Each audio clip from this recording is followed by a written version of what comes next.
जय श्री राधे, हर हर महादेव, जय श्री राम।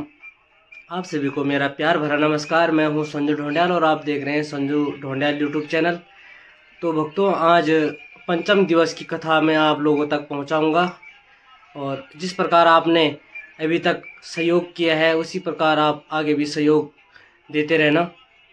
तो भक्तों, आगे की कथा में आपको जिस प्रकार से अभी पूजन होगा, गणेश पूजन होगा, तो आपको गणेश पूजन दिखाया जाएगा। उसके ओम कर्णपात्रं पशुसंपन्नं सुसंपन्नं तेन मुद्रामस्मुद्रामवश्यातेन जलेन पूजा सामग्रीम् आत्मानं सम्प्रोक्ष्य ओम पुनन्दमावेदः पुनन्दमनशादिगः पुनन्दविश्वभूतानि जातवेदावेहमा ओम पवित्रेस्तु वैष्णव्या सवितृवाः प्रसन्नात्मजनेन सूर्यसन्नसमवे तस्य ते पवित्रपदे पवित्रभूतस्य जगामः पुरे रक्षके नमः। भगवन् भास्कराय नमः। सूर्यनारायण नमः। ओम कृष्णेन रजसा वर्तमान निवेशयान्यवतं मदं च हिरण्येन सविता रथेन देवो जाति भुवनानि वसन्नः। सूर्यनारायणाय नमः। ध्यानान्ते सर्वोपचारार्थे गन्धाक्षपुष्पाणि समर्पयामि। ओम पाद्योपाद्यं हस्तयो अर्घ्यं मुखे आचर्यं सर्वाङ्गे अस्माभिर्नमः समर्पयामि। भद्राः कर्तव्यो जन्तो विश्वतो ददासो अपरेतास उद्वेदाः देवानो जता सदमित्रते आसनरायो रक्षितारो देवे देवे देवानां भद्रासो मतिर्जो यतां देवानां गङ्गातिरवेणो निर्वदताम देवानां सख्यमपासे देवाय देवान आयुः प्रतिरन्दो जेवसे तान् पूर्वाय निवेदाहो महे वयं भगमित्रमदितिं दक्षमश्रेष्ठं अरमणं वरुणगं सोममसेन सरस्वतेन शुभगमयस्करथ तन्नो वातो मयो भवातो भेषजं तन्माता पृथ्वे तत्पिता द्रोः तद्ग्रवाणः सोमसुतो मयो भुवस्तदसेन सेणोतं दिष्णाजुवम् रमेशानं जगतस्तस्तु फस्पतिं धियं धिन्वासे वो महे वयं पुराणो जथा वेदसामसद्भिर्दे रक्षिता वायुर्दब्धः स्वस्ताये स्वस्ति न इन्द्रो वृद्धसर्वाः स्वस्ति नः पूर्वा विश्ववेदाः स्वस्ति नस्तारिक्षो अष्टनेत्रिणो बृहस्पतिर्दधातु। श्रीकृष्णाय वयं नमः। ओम नमो भगवते सकलशक्तियुक्ताय अनन्ताय योगपीठात्मने श्रीमद्भागवत पुराणाय नमो नमः।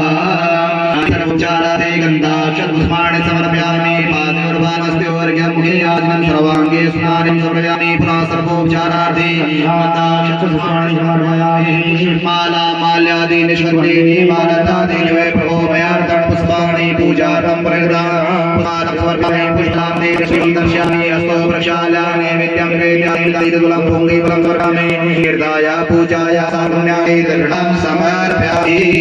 नमस्करोमि ओम इदं मृडचक्रे वेत्रे नादितमासमुडस्माकं श्रेः नारायणाय वासुदेवाय शोचोनादमासनाद्वासुदेवसावास्ताम्बोनात्रया सर्वो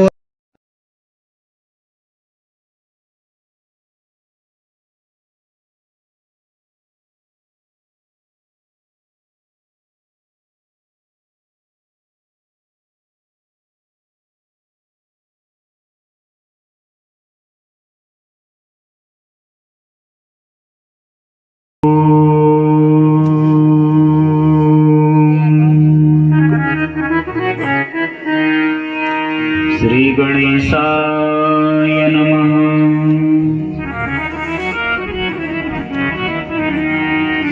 ओम श्री सरस्वती नमः।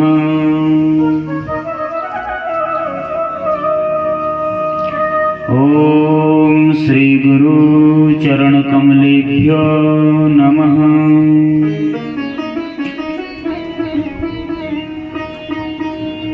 ओम गजाननं भूतगणाधिसेवितं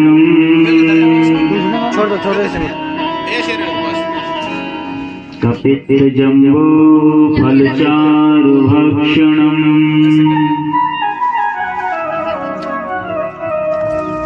उमाशतं शापविनाशकारकम्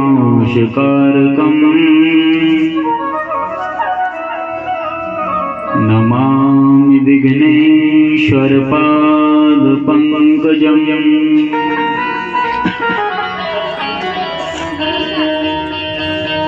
सरस्वती महाभागे वरदे कामरूपिणी विद्यां देहि महादेवी। विद्यां देहि सरस्वती।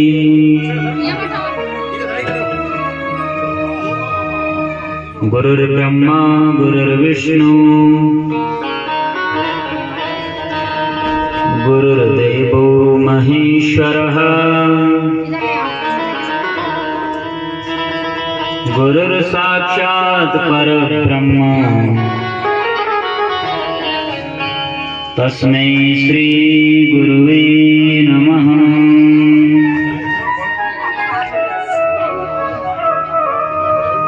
ध्यानमूलं गुरुर्मूर्ति पूजामूलं गुरुपदम् मन्त्रमूलं गुरुर्वाक्यम् मोक्षमूलं गुरुकृपा।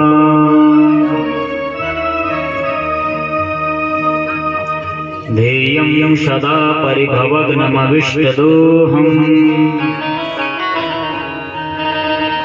तीर्थास्पदं शिवविरञ्चनुतं शरण्यम् विद्यातिह पणतपालभवाब्धिपोतम् वन्दे महापुरुषते चरणारविन्दम्।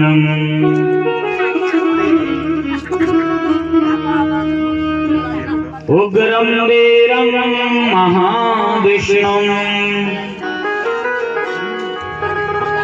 ज्वलन्तं सर्वतोमुखम् नरसिंहं भीषणं भद्रम् मृत्युं नमाम्यहम्। कर्पूरधाम धवलं खड्गाङ्गदादि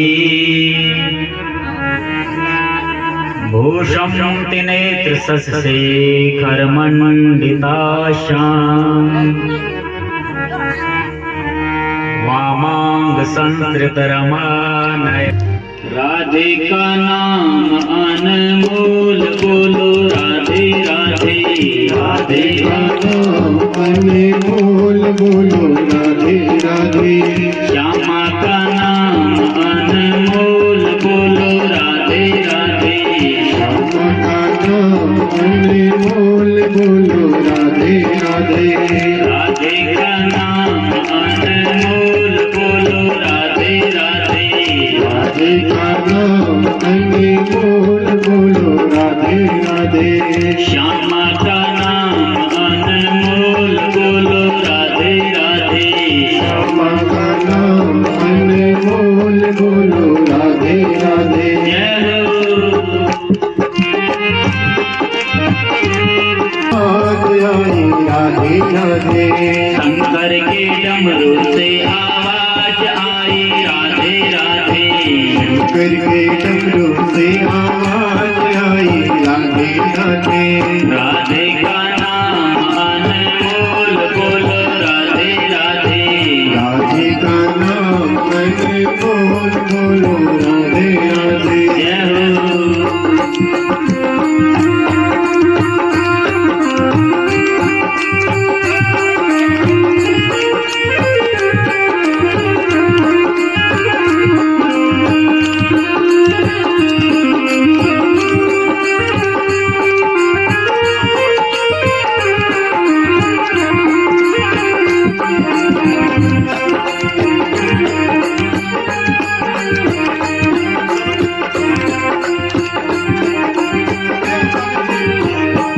गंगा भी बोले राधे यमुना भी बोले राधे गंगा भी बोले राधे यमुना भी बोले राधे गंगा भी बोले राधे यमुना भी बोले राधे गंगा भी बोले राधे यमुना भी बोले राधे सरयों की धार से आवाज आई राधे राधे सरयू की धार से आवाज आई राधे राधे सरयों की धार से आवाज आई राधे राधे सरयू की धार से आवाज आई राधे राधे श्यामा का नाम अनमोल बोलो राधे राधे श्यामा का नाम अनमोल बोलो राधे राधे जय हो ताली सेवा करते हुए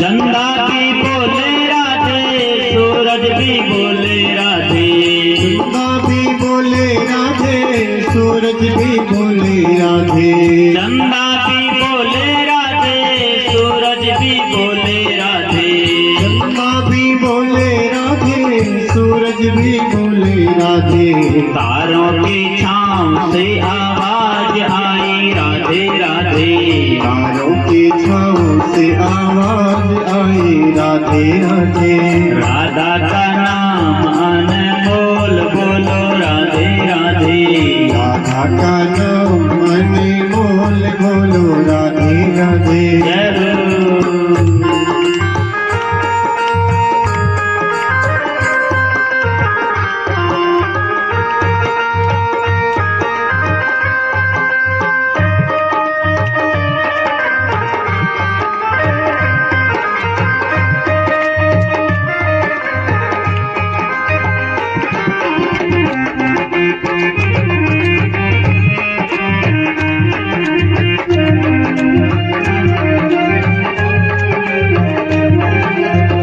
गैया भी बोले राधे बछड़े भी बोले राधे गैया भी बोले राधे बछड़े भी बोले राधे गैया भी बोले राधे बछड़े भी बोले राधे गैया भी बोले राधे बछड़े भी बोले राधे दूध की धार से आवाज आई राधे राधे दूध की धार से आवाज आई राधे राधे राधा का नाम अनमोल बोलो राधे राधे राधा का नाम अनमोल बोलो राधे राधे श्यामा का नाम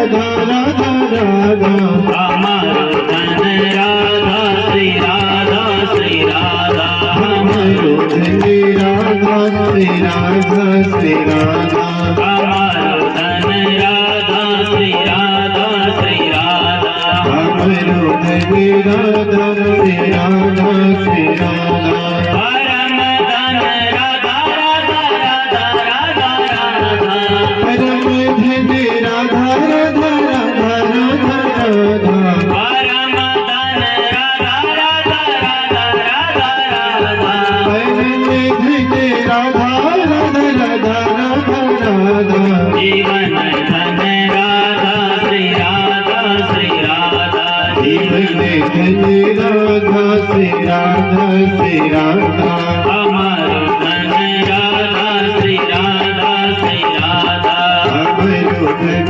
राधा श्री राधा श्री राधा हमारो धन राधा श्री राधा श्री राधा हमारो धन राधा श्री राधा श्री राधा हमारो धन राधा श्री राधा श्री राधा हमारो धन राधा श्री राधा श्री राधा श्री राधा श्री राधा श्री राधा श्री राधा श्री राधा श्री राधा श्री राधा श्री राधा श्री राधा श्री राधा श्री राधा श्री राधा लेकर के आज नंद भवन में छोड़ करके आए। और जैसे आज नंद बाबा को पता चला कि मेरे यहाँ पर लाला का जन्म हुआ है, महाराज कितनी खुशी होगी। 90 वर्ष की आयु है नंद बाबा की, और कब से इंतजार कर रहे हैं कि मेरे यहाँ लाला होगा, मेरे यहाँ लाला होगा। वर्षों बीत गए, कहा कि केवल भगवान का ध्यान कर रहे हैं, भगवान पर विश्वास है कि अगर मुझे भगवान ने बोला है तो अवश्य मेरे घर बालक होगा। पर आज जैसे लाला प्रकट हुआ, जैसे आज नंद बाबा को लाला के रूप में भगवान मिले, तो महाराज इतने प्रश्न हुए, इतने प्रसन्न हुए कि आज सबसे पहले घर में आते हैं जितने भी आज गोकुल के बड़े बड़े ग्वाले थे, सब आते हैं आज नंद बाबा के भवन में। कहा कि बाबा बधाई हो। सबसे पहले सुंदर साड़ी, सुंदर धोती पहनाई गई नंद बाबा को, सुंदर बगलबंदी पहनाई गई, सुंदर पगड़ी पहनाई गई, सुंदर तिलक लगाया, इत्र का ताव दिया, पूंछों को सुंदर सजाया। और आज नंद बाबा बड़े प्रसन्न होकर के महाराज उत्सव मना रहे हैं। जितने भी ब्रजवासी हैं एक एक करके आके महाराज और नंद बाबा को बधाई देते हैं। और पहले जमाने में लोग जब बधाई देने जाते थे महाराज, क्योंकि उस गोकुल में सब ग्वाले हैं, नंद बाबा की भी 9 लाख गैयाएं हैं, और भी जो लोग हैं किसी की 1 लाख गाय है, किसी की 2 लाख गाय है। तो लोग बधाई देने जा रहे हैं तो मटकों में कोई दूध ले जा रहा है, कोई दही ले जा रहा है, कोई मक्खन ले जा रहा है। कहा कि वहां पर उत्सव हो रहा है।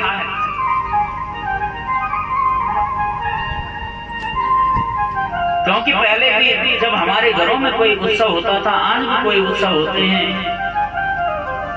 तो गांव में जिसके यहाँ गाय दूध देती है, भैंस दूध देती है, तो हम कुछ न कुछ लेकर के जाते हैं।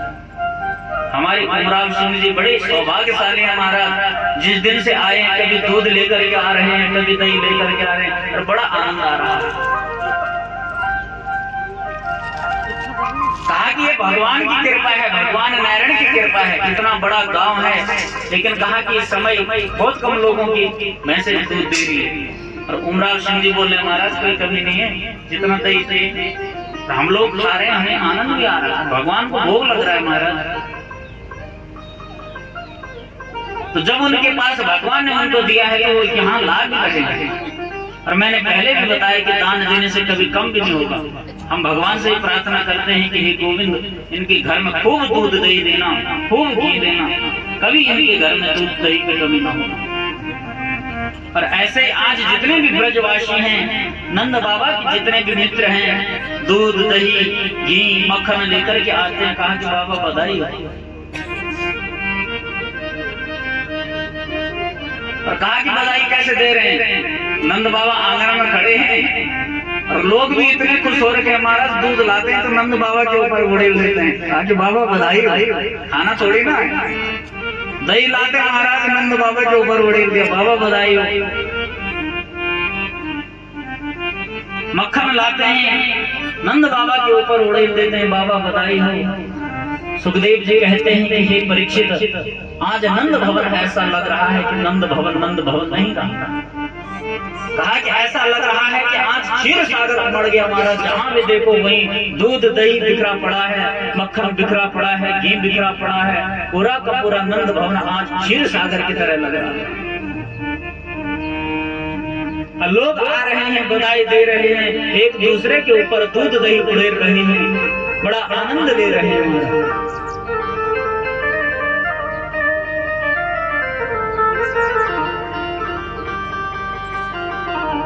कहा कि मक्खन के गोले बना करके लोग एक दूसरे पर फेंक रहे हैं। कहा कि बधाई हो, बधाई हो।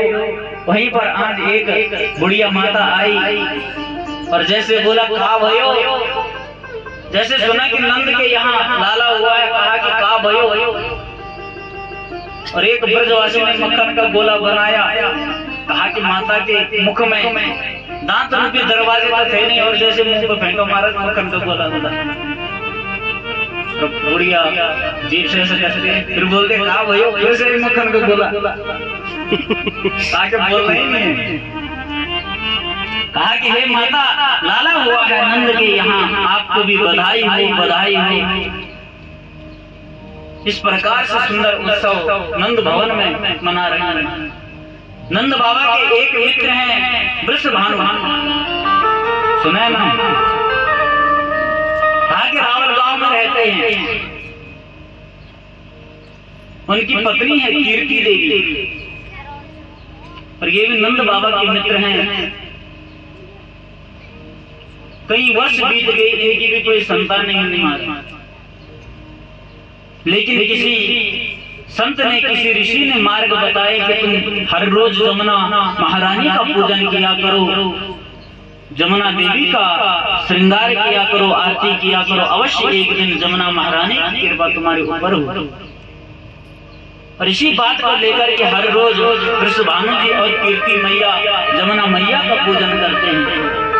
एक दिन साईं की बेला पर जैसे जमुना जी में दीपदान कर रहे थे, यमुना का पूजन कर रहे थे, तो वहीं पर आज एक कमल पुष्प के ऊपर एक कन्या बहती हुई आई, और जहां पर दोनों के दोनों पूजा कर रहे थे, उनकी सन्निकट वह कमल का पुष्प रुक जाता है, वह कन्या रुक जाती है। और जैसे कीर्ति मैया ने अपनी गोदी में लिया, बड़ी प्रसन्न हुई कि आज हमारी पूजा कहा कि भगवान ने स्वीकार कर ली है, आज हमारा जीवन धन्य हो गया। उस कन्या को लेकर के अपने घर में आते हैं और इसका नाम रखा राधा। बरसाने वाली राधिका रानी, और कहा कि जो राधिका रानी है भगवान कृष्ण से 11.5 महीने बड़ी हमारी, भगवान कृष्ण से 11.5 महीने पहले राधा का जन्म हुआ। लेकिन एक विचित्र स्थिति है, जब से कन्या ने जन्म लिया महाराज आंखें नहीं खुली।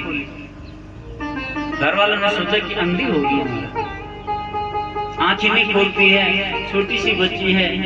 तो आज जैसे वृषभानु जी को पता चला कि आज नंद के यहाँ लाला हुआ है, तो आज लाली को लेकर के भी महाराज नंद के यहाँ जाते हैं। लाली मेरी लाल की जित देखूं उत लाल, लाली देखन मैं गई उत मैं भी हो गई लाल। कहा कि आज जैसे ही लाली को लेकर के आज नंद भवन में पहुंचे, वृषभानु जी ने भी पहले दूध दही दिया, कहा कि बाबा नंद बधाई हो, बधाई हो, हमने सुना है कि तुम्हारे यहाँ लाला का जन्म हुआ है।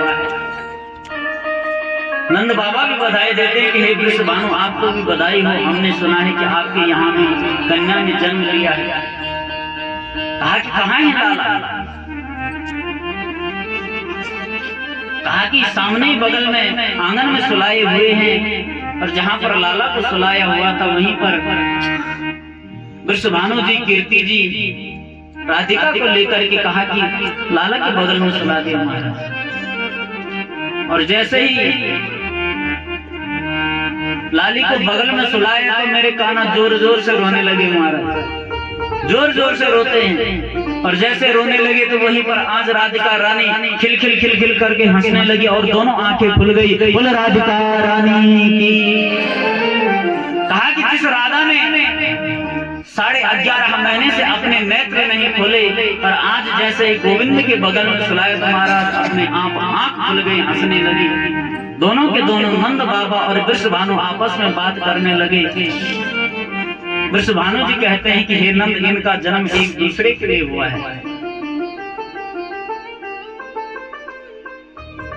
और आज दोनों को जैसे एक साथ बैठाया तो वहीं पर आज राधिका रानी और गोविंद जोर जोर से हंसने लगे। बड़ा आनंद दोनों को आ रहा है। और कहा कि अगर गोविंद को पाना है तो सबसे पहले महाराज जीवन में प्रेम होना चाहिए, और राधा को प्रेम कहते हैं। कहा कि अगर कृष्ण को प्राप्त करना है, गोविंद को प्राप्त करना है तो ज्यादा से ज्यादा राधे राधे बोलना पड़ेगा महाराज। जितना ज्यादा राधे राधे बोलोगे उतने जल्दी कहा कि मेरे गोविंद हमें मिलेंगे, मेरे कृष्ण हमें मिलेंगे। और कहा कि इसी प्रकार से आज नंद भवन में लोग आ रहे हैं। यशोदा मैया से कहते हैं कि मैया बधाई हो, मैया बधाई हो। और आइए किस प्रकार से कहा कि लोग बधाई देते भी हैं और नंद बाबा की बधाई बांट रहे हैं महाराज। अभी आप सुनोगे। नंदस्वात्मज उत्पन्न जाता ह्लादो महामना, आहूय विप्रान वेद ज्ञान स्नाता शुचि अलंकृतः। कहा कि नंदस्वात्मज उत्पन्न जाता ह्लादो महामना। लोग कोई भी ये नहीं बोल रहा है कि नंद बाबा का लाला हुआ। क्या बोल रहे हैं? नंद के आनंद भयो जय कन्हैया। कहा कि नंद के यहाँ आनंद प्रकट हुआ है महाराज। किसी ने ये नहीं बोला कि बालक हुआ है। सब के सब बोल रहे हैं कि नंद के आनंद भयो जय कन्हैया लाल की। आहूय विप्रान वेद ज्ञान स्नाता शुचि अलंकृतः। कहा कि सबसे पहले ब्राह्मणों को बुलाया, नंद बाबा ने स्नान किया।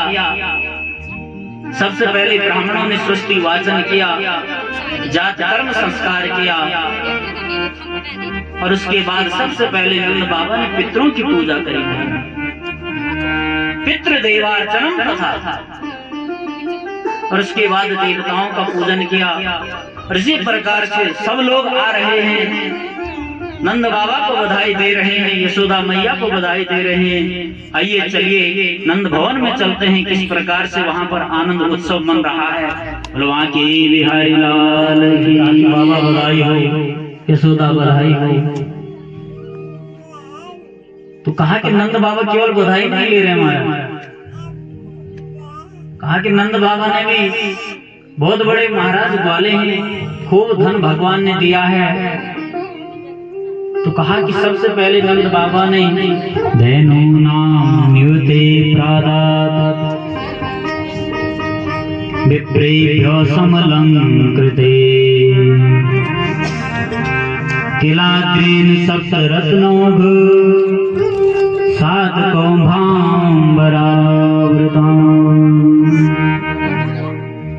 कहा कि धैनु नाम युते प्रादात। कहा कि सबसे पहले 2 लाख जायदान का संकल्प लिया महाराज। कहा कि जैसे पता चला कि मेरे घर में लाला का जन्म हुआ तो सबसे पहले 2 लाख गैयाओं को एक साइड किया, ब्राह्मणों को बुलाया और सबसे पहले गोदान का 2 लाख गैयाओं का दान किया। किलाद्रीन सप्तरत्नोग्धा। कहा कि 3 पहाड़ बनाए महाराज, सोने चांदी हीरे जेवरात की। और कहा कि उसके बाद तिल से ढक दिए। और घोषणा कर दी कि जिसको जो चाहिए लेकर के चले जाएंगे।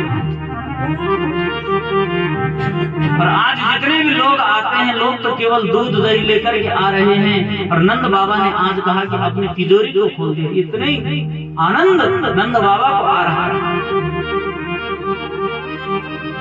कहा कि आज मुझे कुछ नहीं चाहिए, जितना भी मैंने इकट्ठा किया है सब दरवाजे खोल दे, सारी की सारी तिजोरियां खोल दी महाराज, अपने पास कुछ नहीं रहा।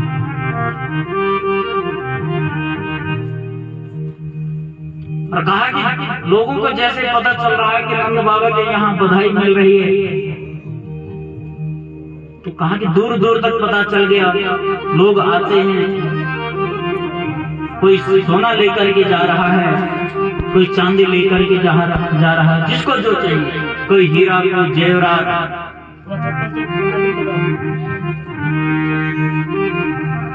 कहा कि जैसे किसी को पता चल रहा है कि गलती से चांदी लेकर के चले गया, और जैसे दूसरे के पास सोने की थाली देखी, सोने के कंगन देखे, महाराज कहा कि चांदी को फेंक दे, सोने की लाइन में खड़ा हो गया। कहा कि जैसे सोने वाले को पता चला कि इसने तो हीरे के सुंदर सुंदर जेवर ले लिए, कहा कि सोने को भी फेंक दिया महाराज आप लोगों ने। कहा कि जहाँ पर हीरा पड़ रहा था उसी लाइन में खड़े हो गए। कहा कि अद्भुत नंद बाबा के यहाँ, कहा कि आज नंद बाबा ने ऐसा दान किया है। और सुखदेव जी कहते हैं कि हे परीक्षित, हर मनुष्य का कर्तव्य होना चाहिए, हर मनुष्य को कहा कि दान करना चाहिए। जब मौका मिल जाए कि आज भगवान ने हमारे कहा कि सौभाग्यों को जागृत कर दिया, जब जीवन में दान करने की बारी आ जाए तो महाराज खुलकर के दान करना चाहिए।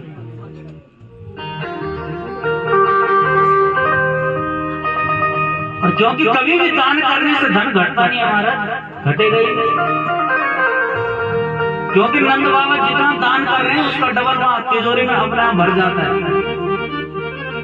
सुखदेव जी कहते हैं कि एक परीक्षित, आज ऐसा लगता है कि लक्ष्मी बैकुंठ को छोड़ करके नंद भवन में आ गई।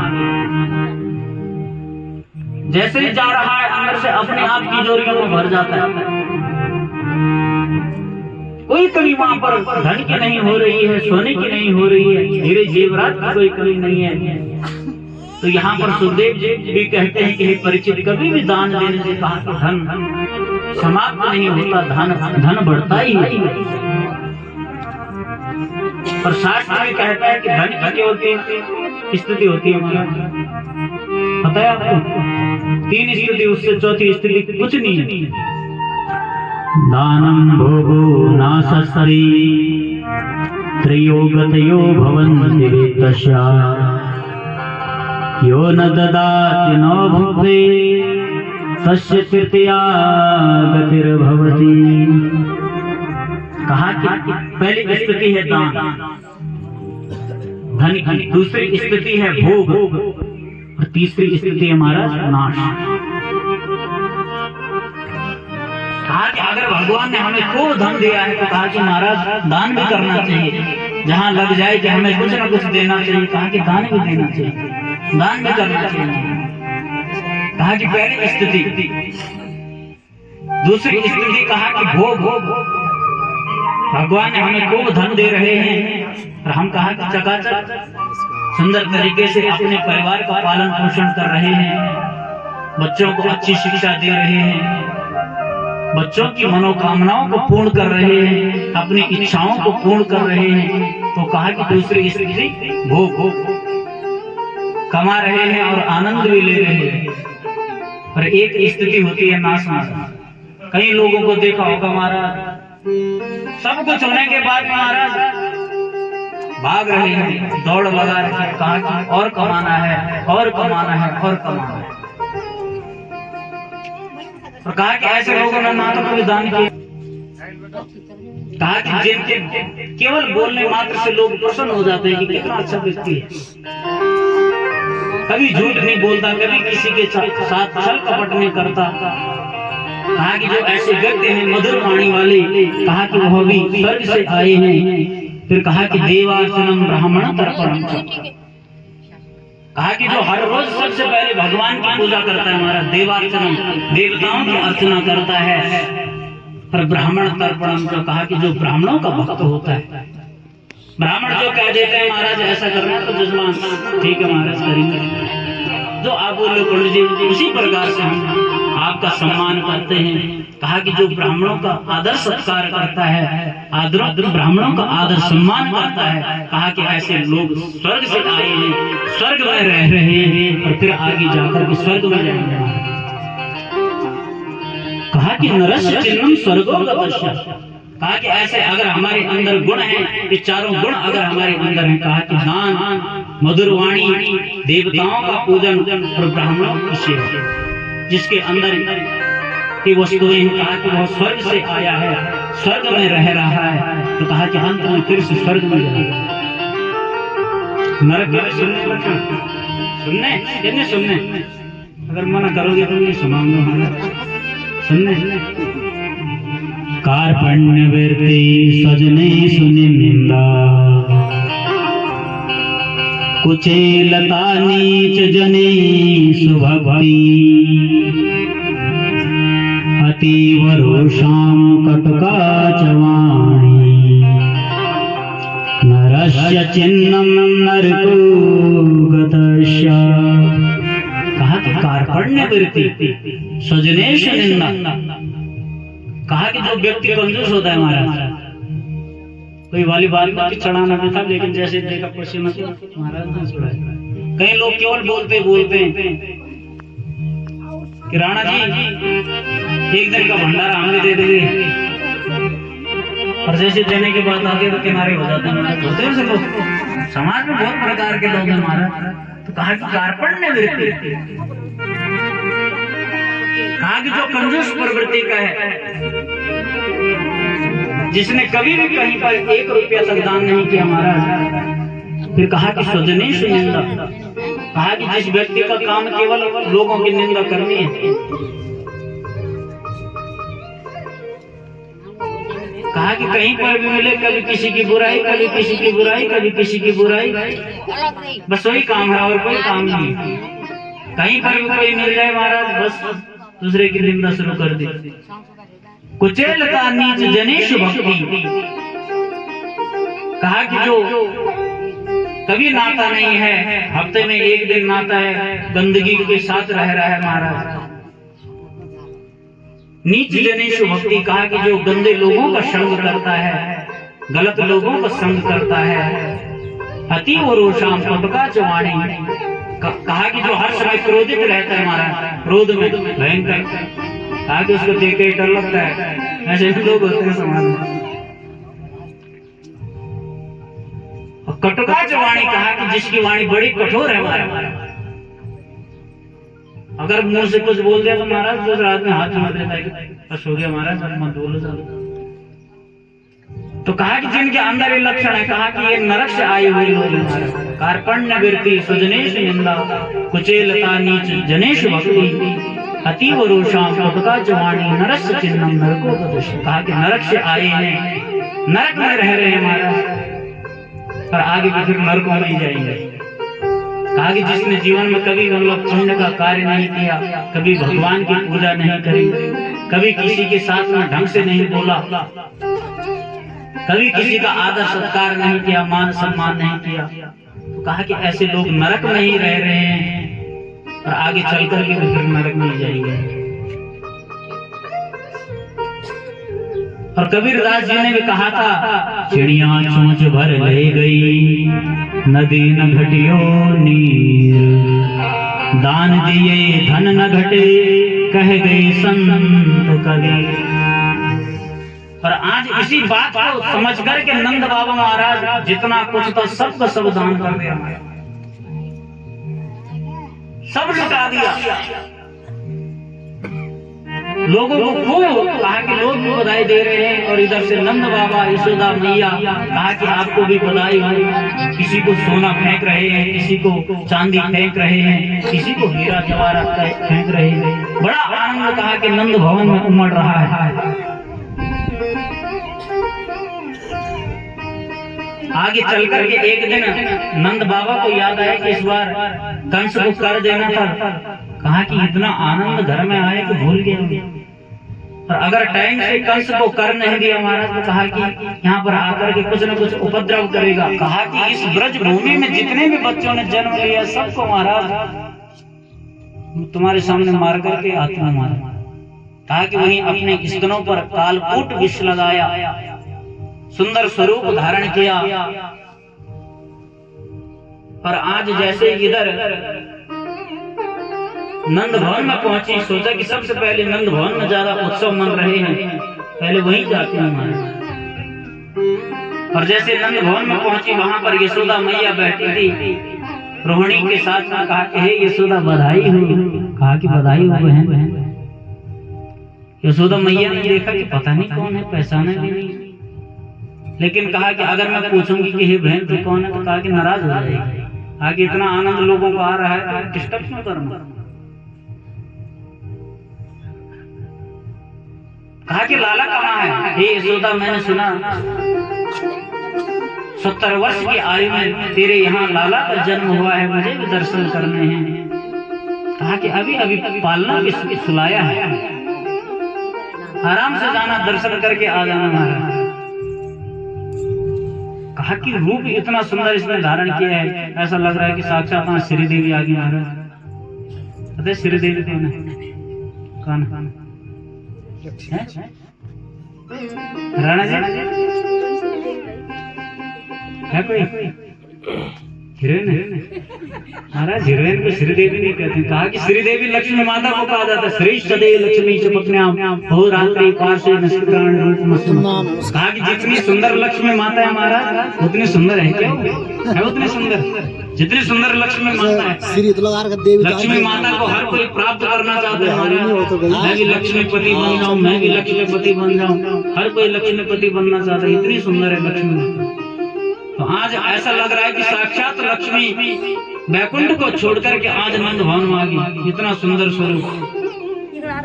तो यशोदा ने नहीं पूछा कि तू कौन है बहन। और जैसे आज पूतना अपने स्तनों पर कालकूट विश्व को लगा करके आज लाला को मारने की भावना से जाती है, तो वहीं पर लाला जगे हुए थे। और जैसे देखा कि महर्षि आर्य महाराज आंखें बंद कर दिया। तो यहाँ पर कई लोगों ने कहा कि तर्क दिए कि मेरे लाला ने आंखें बंद क्यों करी महाराज। तो सबसे पहले कहा कि मेरे लाला भगवान भोलेनाथ का ध्यान लगा रहे हैं। कहा कि हे भोलेनाथ विष तो तुम्ही ने किया। और कहा कि आज मौसी मुझे भी विष पिलाने आ रही है, तो कहा कि मैं आपका ध्यान करता हूँ।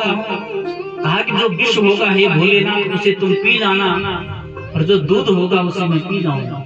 इसलिए भगवान शंकर का ध्यान करते हैं।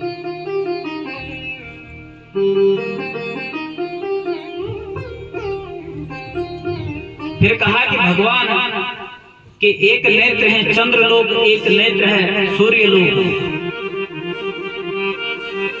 भगवान ने दोनों लोकों के दरवाजे बंद कर दिए। कहा कि यह तो पाप घातनी है, बच्चों को मारने की भावना से आ रही है। कहा कि ना तो इसे चंद्रलोक में जाने दूंगा, ना तो इसे सूर्यलोक में जाने दूंगा। और इसलिए भी नेत्र बंद किए, क्योंकि कहने वाले ने बड़ा सुंदर कहा है, मोहब्बत नाम है किसका, ये शुरू कहाँ से होती है, किया इसको किसने पैदा, ये खत्म कहाँ पर होती है। कहा कि मोहब्बत नाम है किसका, ये शुरू कहाँ से होती है, किया इसको किसने पैदा, ये खत्म कहाँ पर होती है। तो कहने वाले ने भी बड़ा सुंदर कहा महाराज, मोहब्बत नाम है मन का, ये शुरू आंखों से होती है, किया इसको दिल ने पैदा, ये खत्म सांसों पर होती है महाराज। कहा कि मोहब्बत नाम है मन का, ये शुरू आंखों से होती है। क्योंकि प्रेम कहां से होता है मनुष्य को, जब देखता है महाराज। और जैसे आंखों से देखता है तो कहा कि मन में लड्डू फूट जाता है। कहा कि मोहब्बत नाम है मन का, ये शुरू आंखों से होती है, किया इसको दिल ने पैदा, ये खत्म सांसों पर होती है।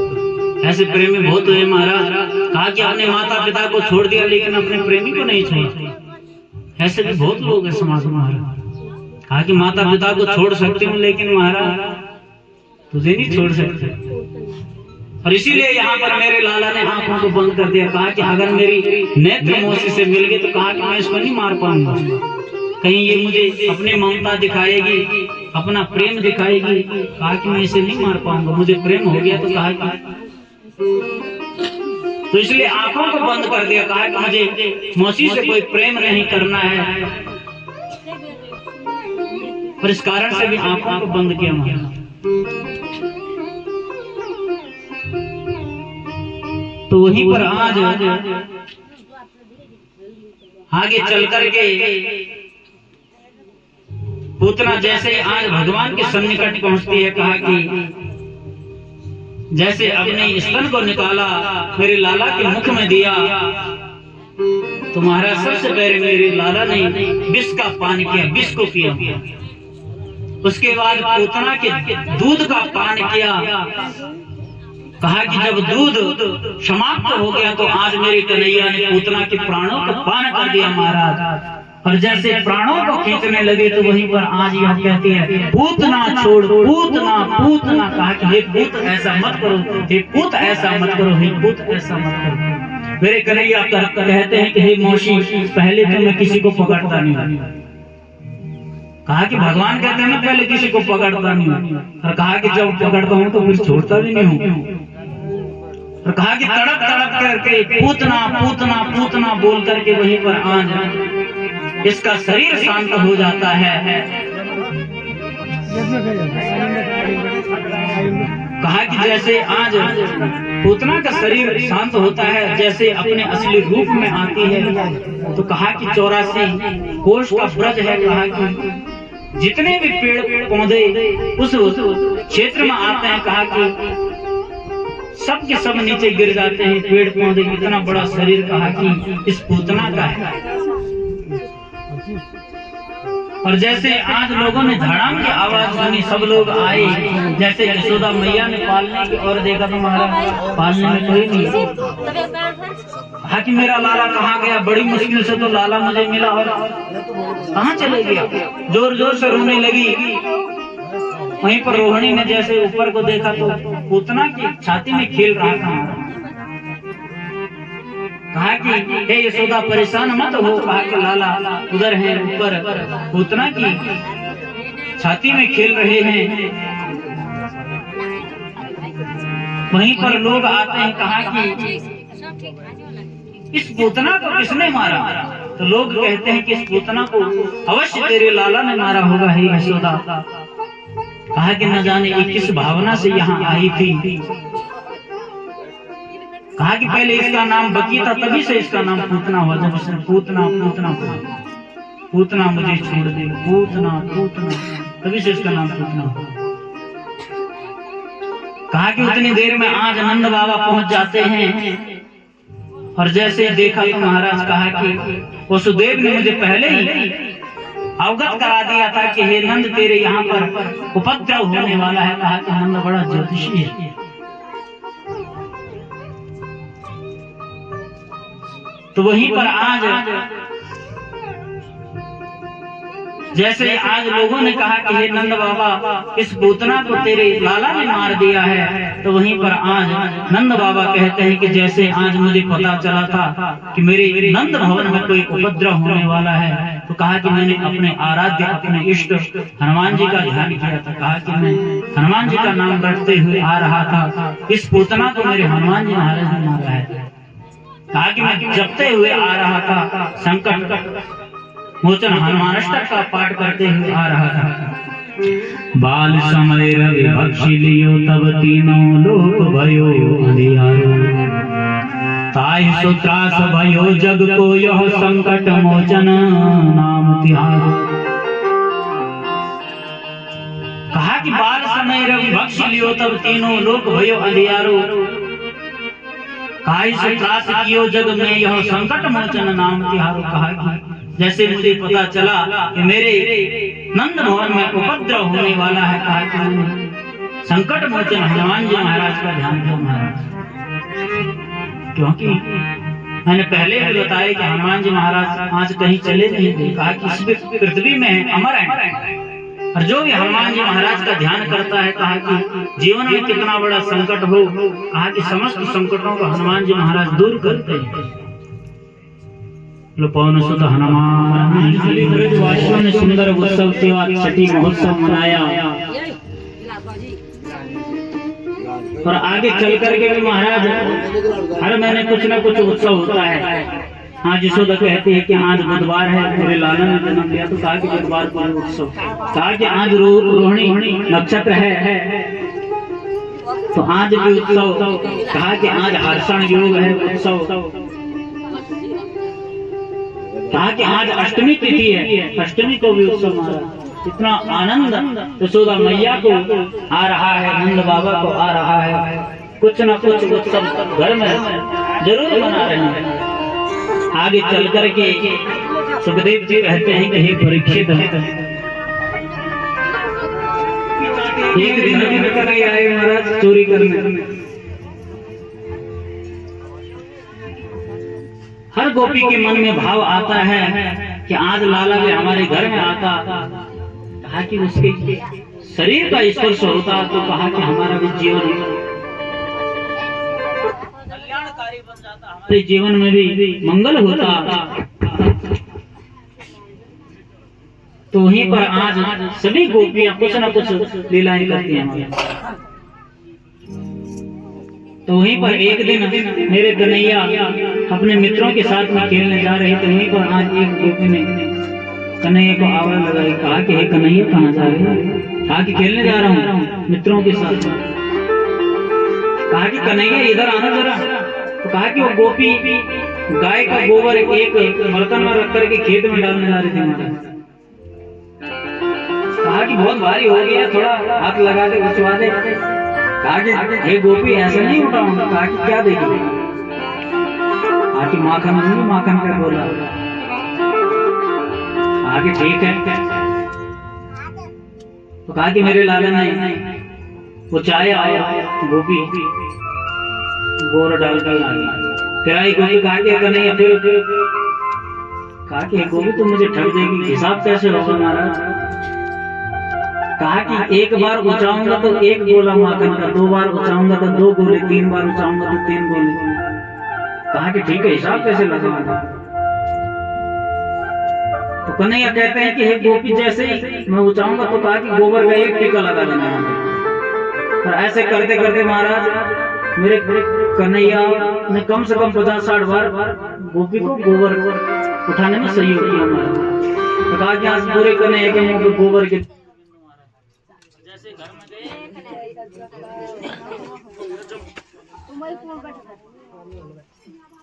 कन्हैया घर में पहुंचे तो महाराज पूरे के पूरे गोबर गणेश बने हुए। तो यशोदा मैया ने कहा कि हे लाला कौन सा रूप है तेरा?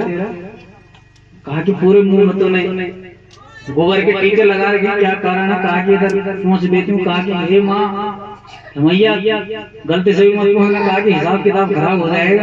कहा कि काहे का हिसाब किताब? कहा कि एक गोपी को मैंने सहयोग किया गोबर पहुंचाने में, और कहा कि जितने बिंदु हैं उतने माखन के गोले उससे लेने। यशोदा ने कहा कि हे कन्हैया कितना माखन खाएगा? कहा कि 9 लाख गैयाएं हैं घर में, इतना माखन है, इतना दूध है, अपने घर में क्यों नहीं खाता? कहा कि जितना आनंद गोपियों के हाथ से खाने में आता है महाराज, उतना आनंद आपके हाथ से नहीं आता। कन्हैया बोलने लगे। और इसी प्रकार की कुछ न कुछ लीलाएं मेरे गोविंद करते हैं। तो मैंने पहले भी बताया कि जो मेरे गोविंद ने माखन चोरी लीला करी, गोपियों के मनोरथ सिद्ध करने के लिए, उनकी मनोकामनाओं को पूर्ण करने के लिए मेरे गोविंद ने ये लीला करी। आगे चल करके एक दिन मेरे कन्हैया ने सोचा कि भाई माखन मिश्री तो बहुत खा दिया, दूध भी खूब पी लिया। कहा कि अब थोड़ा ब्रज की मिट्टी भी खाते हैं। और जब छोटे छोटे बच्चे आपने देखे होंगे तो हमारे को मिट्टी पे ज्यादा जाते हैं, छोटा छोटा बच्चा होता है आगे लाइट। कहा कि मिट्टी खाएगा। तो ऐसे कन्हैया भी आज मिट्टी खाने लगे। और जैसे मिट्टी खाने लगे तो बलराम जी ने देख दिया, तुरंत हाथ पकड़ा मैया के सामने लाए। कहा कि हे माँ आज तेरे लाला ने माटी खाई है।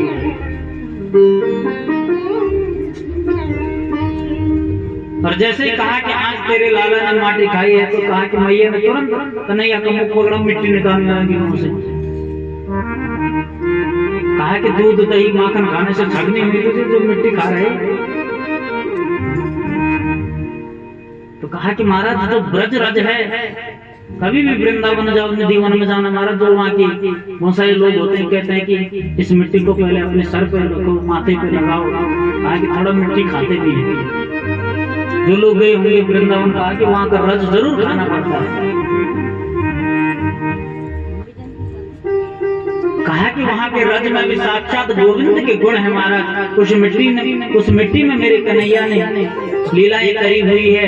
कहा कि जो उस रज को धारण करता है, अपने माथे पर लगाता है, अपने मुख में रखता है, कहा कि उसका जन्म जन्मांतर का चक्कर छूट जाता है और उसको भगवान का लोक मिलता है महाराज।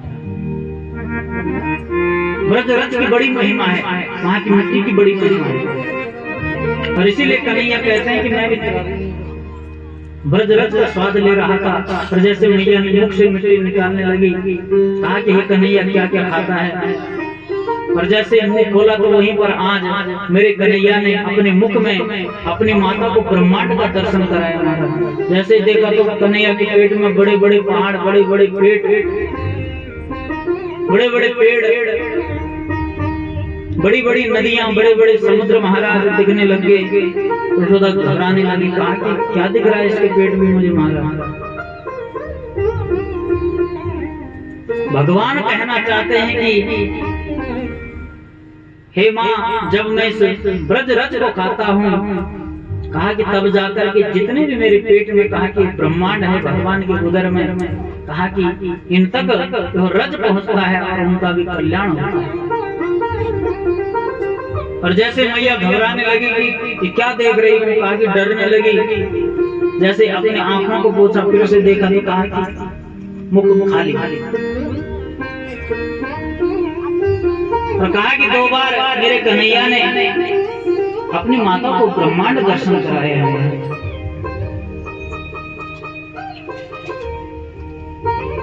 आगे चलकर के सुखदेव जी कहते हैं, एकदा गृहदाशीषु यशोदानंद गेहनी कर्मांतर निरुक्तासु निर्भवन्तो स्वयं दधि यानि यानि हना गीतानि तद्बाल चरितानि च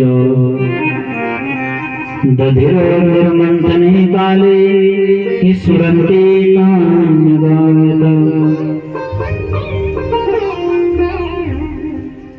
कहा कि एक दिन यशोदा मैया घर के कार्यों को कर रही थी, छाछ छान रही थी, और वहीं पर आंगन में कन्हैया रोने लग गए। और जैसे रोने लगे तो यशोदा मैया ने अपने कार्यों को छोड़ा, लाला को गोदी में लिया, लाला को दूध पिलाने लगे महाराज। लाला हंस हंस करके माता के साथ खेलने लगा। वहीं पर कन्हैया ने कहा कि हे माँ, आप यह बताओ कि आपको दूध प्यारा है कि दूध प्यारा है। यशोदा कहती है कि दूध की क्या औकात दूध के सामने। कहा कि जिसके पास में तेरा जैसा बालक हो, आगे दूध की कोई सार्थकता नहीं है। कहा कि दूध के सामने दूध कुछ नहीं होता। और जैसे बोला तो उतनी देर में चूल्हे में दूध रखा था, उफलने लगा महाराज। और जैसे दूध उफान मारने लगा, लाला को छोड़ा नीचे और दूध को बचाने चल गए। और उतनी देर में छोटे बच्चे महाराज गुस्सा आ गया कि अभी तो बोल रही थी कि दूध से कोई मतलब नहीं। और जैसे दूध को गिरते हुए देखा तो कहा कि मुझे पटका और दूध के पीछे। तो कहा कि आज मेरे कन्हैया ने कहा कि अपने घर में जितने भी माट माट गए थे दूध दही के भरे हुए, इतना क्रोध आया, जोर जोर से कहा कि हाथों से धक्का देने लगे, सब के सब माट माट के फोड़ दे महाराज। और आज जैसे यशोदा ने देखा कि भाई गोपियां सही कहती थी कि बहुत उदंड हो गया, बहुत बिगड़ गया है, तो कहा कि जब तक इसे दंड नहीं देंगी, कहा कि और ज्यादा बिगड़ता चले जाएगा। कहा कि इसे दंड अवश्य देना चाहिए।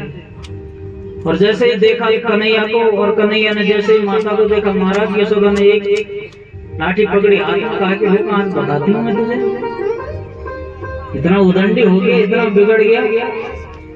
महाराज यशोदा मैया 75-80 साल की है, बुजुर्ग है। कहा कि कन्हैया तो छोटे से बच्चे हमारा, कहाँ उसकी दौड़ माता कर पाएगी। कहा कि छोटा छोटा बच्चा आगे आगे भाग रहा है पीछे से। यशोदा मैया कहा कि रुक, अभी बताती हूँ तुझे। कन्हैया कभी जीभ दिखाते हैं, कभी आंख दिखाते हैं, कभी हंसते हैं। कहा कि पकड़। वो कहा कि यशोदा मैया थक गई।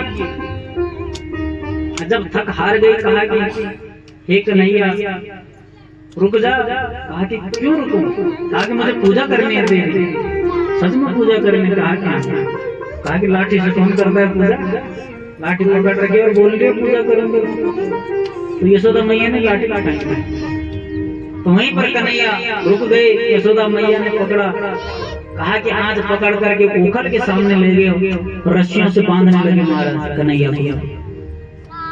कहा कि कहीं रस्सियां लगा दी, लेकिन कहा कि 2 अंगुल रस्सी कम होती है। जैसे गांठ फाड़ने की बात आती है तो कहा कि रस्सी छोटी, बंधने में नहीं आती।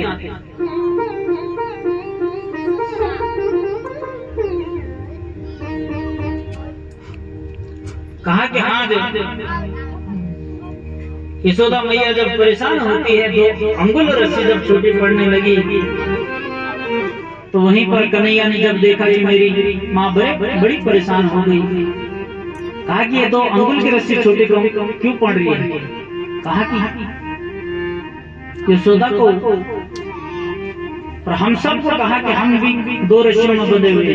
मैंने पहले भी बताया, एक है अहमता की रस्सी और एक है ममता की रस्सी। एक है मैं, मेरा घर, मेरा गौशाला, मेरी गाय, मेरी भैंस, मेरी खेत।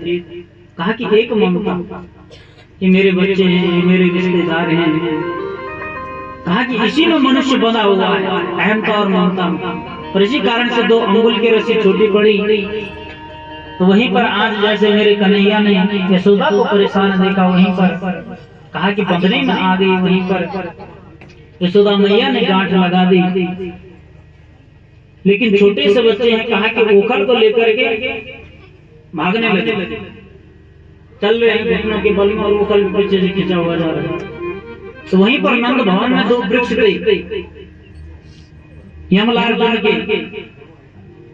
और कहा कि एक वृक्ष ऐसे खड़ा था, एक वृक्ष ऐसे खड़ा था। जैसे कन्हैया बीच से निकले तो महाराज ओखल फंसा। और कहा कि जो 2 पेड़ थे धड़म से नीचे गिर जाते हैं, केवल स्पर्श मात्र से।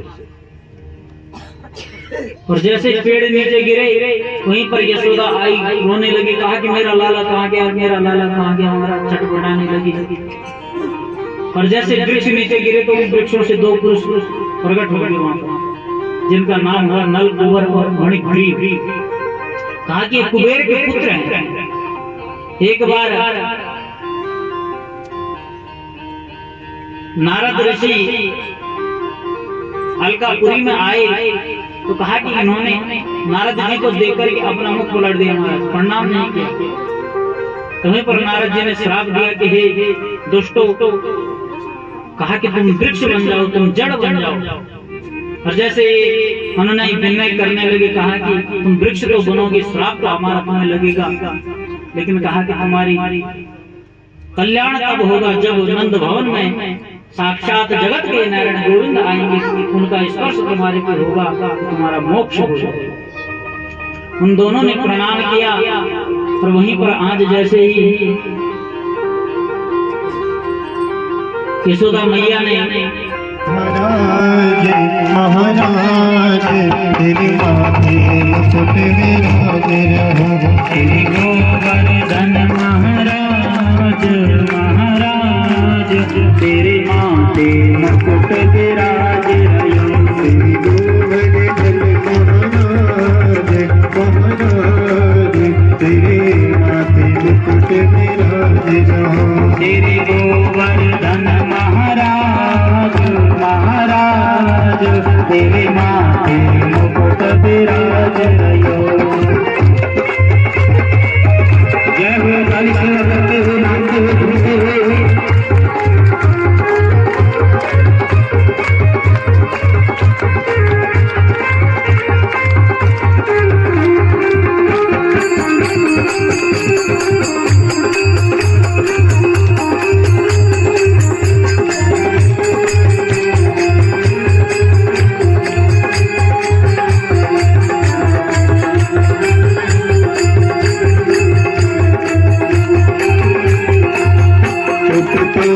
चढ़े पे फूल चढ़े पे पान चढ़े पे फूल चढ़े पे पान चढ़े पे फूल चढ़े पे पान चढ़े पे फूल चढ़े और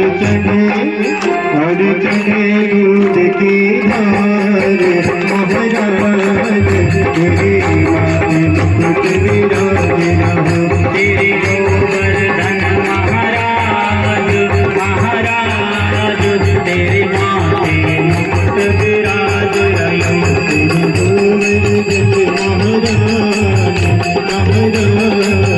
तेरे माथे मुकुट विराज रहो तेरे गोवर्धन महाराज महाराज तेरे माथे मुकुट विराज रहो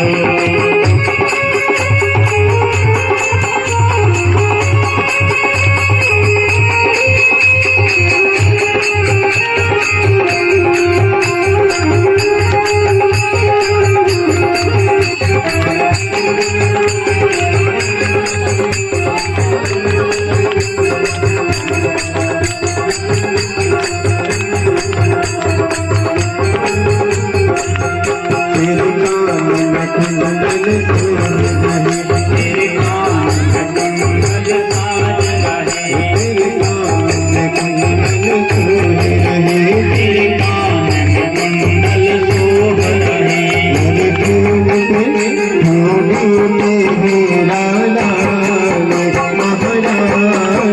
तेरे माथे मुकुट विराज रहो गौरी हीरा लाल लाल तेरे माथे मुकुट विराज रहो तेरी गोवर्धन महाराज महाराज तेरे माथे मुकुट विराज रहो तेरे गोवर्धन महाराज महाराज तेरे माथे मुकुट विराज रहो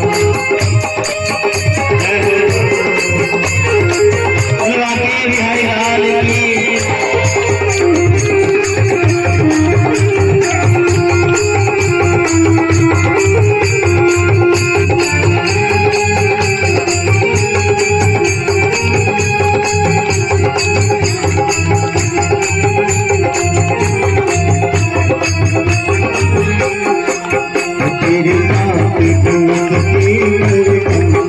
तेरे साथ कोस की परिक्रमा तेरे साथ कोस की परिक्रमा तेरे साथ कोस की परिक्रमा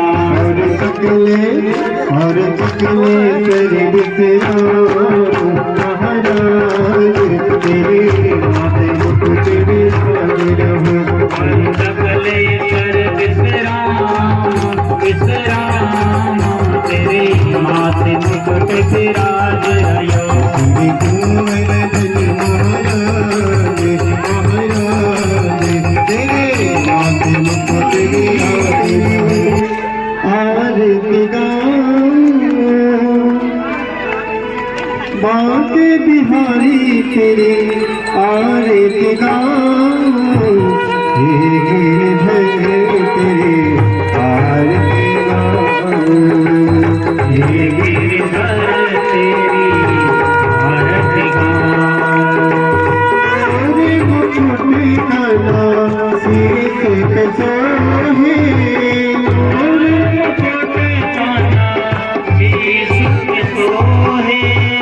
सारी बंसी मेरा मन मोहे प्यारी बंसी मेरा मन मोहे देख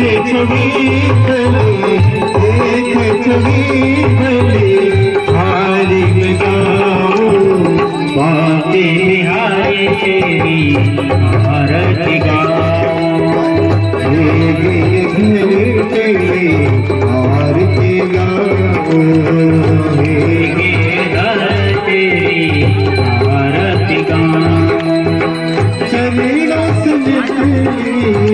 गंगा प्यारी चरणों से निकले गंगा प्यारी जिसने सारी दुनिया सारी किसने सारी दुनिया तारी उन चरणों के